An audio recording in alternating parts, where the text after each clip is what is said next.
Boa noite, Rafael, Jean, canal Atenção Vascaínos. O Vasco teve uma alteração tática em relação ao jogo contra o Fortaleza. Lá você optou por 3 zagueiros e hoje você optou em 4-3-3. Em que momento que você imaginava para o jogo de hoje para desfazer essa briga de zagueiros que não levou gol lá contra a equipe de Fortaleza para a data de hoje? Boa noite. A ideia era a gente tentar equilibrar mais a nossa equipe, né? Fizemos um grande jogo contra o Fortaleza. A ideia era tentar trancar os corredores, ter uma área mais preenchida, mas a gente precisava equilibrar um pouquinho nosso jogo, né? A nossa posse de bola, a nossa fase ofensiva. A ideia foi tentar jogar no 4-3-3 para tentar ter um controle maior do jogo. É uma formação que os atletas estão acostumados a jogar. E realmente a ideia era tentar equilibrar mais, defender bem, mas também ter uma boa posse e buscar os ataques. Boa noite, Rafael. Gabriel Herber, Rádio Cidade. Queria entender de você o que mudou a expulsão do Moura tão cedo, né? 15 minutos do primeiro tempo, uma bola errada, uma expulsão forçada que teve que fazer, senão tomaria o gol. O que mudou no planejamento da semana inteira? Boa noite. Muda muita coisa, né? É muito difícil você prever que isso vai acontecer. São circunstâncias do jogo. Aqui, qualquer adversário, acredito que sofra muito no início do jogo pela velocidade da bola, pela velocidade do kick da bola, né? Então acho que foi isso que aconteceu também. Ele se perdeu um pouquinho no tempo da bola, a hora que ela quicou. E estrategicamente você tem que entender o jogo, né? Rápido, com um jogador a menos. A gente teve que entender ali onde o Atlético Paranaense iria tentar buscar a vantagem numérica, né? Mas é um time muito inteligente, movimentou bastante, então gerou tanto espaço pelo lado do campo, os cruzamentos, quanto as bolas por dentro, de meio espaço, e a gente teve que perceber o jogo para tentar se equilibrar melhor. Acho que a gente sofreu mais 10, 15, 20 minutos talvez após a expulsão, mas depois a gente conseguiu perceber o jogo e se equilibrou melhor para defender, principalmente no segundo tempo.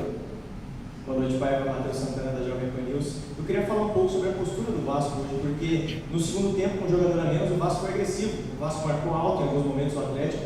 E no primeiro tempo, enquanto estava 11 contra 11, a gente não viu essa postura no mesmo time do Vasco, né? No primeiro tempo, o Atlético teve várias oportunidades, praticamente só o Atlético jogou, o Vasco não teve nenhuma chance de chute nem nada. No segundo tempo, as coisas se inverteram com um jogador a menos. Isso chamou a atenção. Queria saber de você essa questão da postura do time. É isso, a gente sofre sempre muito no início do jogo aqui, né? Então a gente colocou ali 10, 15 minutos, vamos sofrer sem tomar o gol para a gente tentar entrar no jogo, e foi exatamente o tempo que a gente ficou, a gente sofreu, mas perdeu um jogador, né? A gente sofreu dobrado, né? Praticamente, até se reajustar no jogo. Então a gente teve que correr um pouco mais para defender, para entender os mecanismos de ataque do Atlético. Então isso demorou um pouco mais, a gente não conseguiu reter a bola. Acho que no intervalo a gente conseguiu ajustar bem, porque a gente entendeu a forma que eles estavam tentando buscar o gol. E a gente tem qualidade para jogar, é um time que tem qualidade, é um time que gosta da bola, e a gente conseguiu jogar no segundo tempo, colocar a bola no chão. Poderíamos ter terminado melhor as jogadas, mas eu acho que a gente conseguiu ficar mais com a bola. Eu acho que é isso que a gente tem que tentar levar para o próximo jogo, né? Se tem alguma coisa boa numa derrota como essa, é o quanto a gente soube sofrer sem tomar o segundo gol e ter a posse, saber que a gente tem qualidade para jogar, para tentar buscar o gol, e é isso que a gente vai tentar levar para o próximo jogo. Boa noite, Rafael.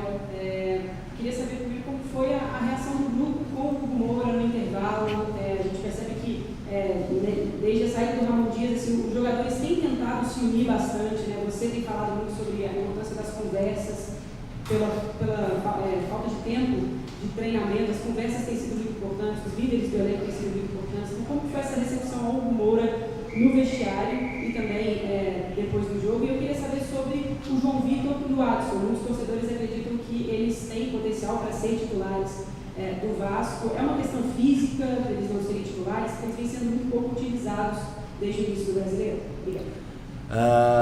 Não, acho que o que aconteceu com o Hugo poderia ter acontecido com qualquer jogador. Eu acho que a união parte muito disso, né? Da gente entender que em alguns momentos a gente vai errar, o jogador vai errar, independente do que aconteça, a gente está unido. Acho que isso é o mais importante, foi o que o grupo passou. Então o erro do Hugo foi um erro do Vasco, foi um erro de todos nós, e é bola para frente. A gente tinha que se organizar para continuar o jogo e não ficar remoendo quem errou. E o grupo é maduro bastante para lidar bem com essa situação, né? A respeito do Adson e do João, são jogadores importantíssimos, né? O João estava suspenso no jogo contra o Fortaleza, então era um jogador que a gente estava buscando ver onde encaixar. Poderia ter jogado contra o Fortaleza, mas estava suspenso. Adson entrou muito bem, né? Contra o Fortaleza, entrou muito bem de novo. Eu acho que isso é bom para nós, porque aumenta mais o número de jogadores que podem nos ajudar, podem resolver o problema do jogo. E não só o João, o Adson, vários outros jogadores estão entrando muito bem, e o Vasco está dando a resposta. Agora a gente precisa buscar as vitórias aí. Rafael, boa noite, interviu de canal Mais do Vasco. Eu discordo um pouco dessa melhora do Vasco no segundo tempo. Na minha análise, houve uma piora do Atlético, por conta do jogador a mais. O Atlético desacelera e automaticamente tem essa discrepância de performance, né? Mas enfim, queria saber da sua situação com o Vasco contratual. O Vasco já está no 8º dia sem a definição de um treinador. Existe alguma movimentação de você ser efetivado ou promovido do cargo, ou não existe? Existe só um cargo temporário, porque já existe uma procura por outro treinador? Eu sempre me coloquei à disposição do Vasco, sou funcionário do Vasco, então o que eles acharem melhor eu vou seguir, vou tentar contribuir da maneira que for possível, né? Isso é uma instância acima da minha, então o que eu tenho que fazer é trabalhar. Se eu tiver no próximo jogo, a gente tem uma semana inteira, né, que a gente não teve até agora, para a gente tentar evoluir, para a gente tentar melhorar, para a gente buscar logo essa vitória. Se vier um outro treinador, eu me coloco à disposição da mesma forma, e a gente precisa contribuir para o Vasco voltar às vitórias, voltar a pontuar e sair dessa zona incômoda aí.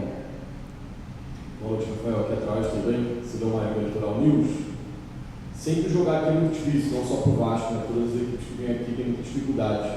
Com base nessa evolução que você citou do segundo tempo, quais são os pontos mais positivos que você vê da equipe visando essa semana de trabalho, e quais são aqueles pontos negativos que são necessários para uma correção para conseguir essa vitória contra o Vitória? A redundância, obrigado. Acho que a gente vinha se eu não estou enganado, de 7 jogos que a gente estava tomando gol. Acho que contra o Fortaleza a gente já conseguiu passar um jogo sem tomar gol. E aqui, apesar da gente ficar com a menos desde os 14, 15 minutos do primeiro tempo, a gente se defendeu bem. Eu acho que esse é um ponto positivo. Falando o tempo todo que a gente precisa buscar o equilíbrio, agora é tentar jogar um pouco mais com a bola, tentar ter um caminho do gol mais marcado, né? A gente terminar melhor as jogadas, para a gente machucar mais o adversário. Eu acho que a gente conseguiu ter essa posse de bola no segundo tempo, né? E a gente tem capacidade para fazer, e é isso que a gente tem que tentar insistir. Continuar sendo firme defensivamente, agressivo, proteger bem o gol, com um pouco de equilíbrio para construir um pouco melhor, refino para tentar terminar um pouco melhor as jogadas e buscar a vitória. Vai passar muito por cima desses comportamentos. A última. Rafael, boa noite, aqui é Everaldo, canal Podcast do Valtinho. São 5 jogos, uma vitória, 4 derrotas. Como que trabalha o psicológico desses jogadores? A gente sabe que São Januário é um local que é a casa do Vasco, que é onde a gente apoia o Vasco, só que é aquilo. Quando as coisas não acontecem, isso acaba tornando o contrário. Como é que trabalha a cabeça desses jogadores? Porque já é um dos piores inícios do Vasco dentro do Campeonato Brasileiro. Só tem uma vitória em 5 jogos. Como trabalha o psicológico dos jogadores? Obrigado. Realmente é um momento difícil, né? Mas é um grupo experiente. Acho que é um grupo experiente, eles têm total consciência de tudo que está acontecendo. É um grupo que trabalha muito, então não falta trabalho. Eles trabalham em alta intensidade, em alto nível, buscam o tempo todo. O Campeonato Brasileiro é um campeonato muito competitivo, né? Muito difícil de se jogar. Eu acho que o jogo contra o Criciúma foi um jogo que saiu um pouco da mão, da normalidade, né? Mas eu acredito que a gente tinha feito um bom jogo contra o Red Bull. O Vasco fez um bom jogo contra o Fluminense, né? Não venceu, isso pesa muito. E a gente tem que trabalhar, não tem o que fazer. A gente tem que trabalhar, a gente tem que se organizar, a gente tem que acreditar, a gente tem que dar a resposta contra o Vitória. E é isso que a gente vai trabalhar para fazer, para tentar dar a resposta agora, buscar as vitórias de novo, buscar o caminho de novo. E temos que ser forte para passar por essa situação difícil. Uau!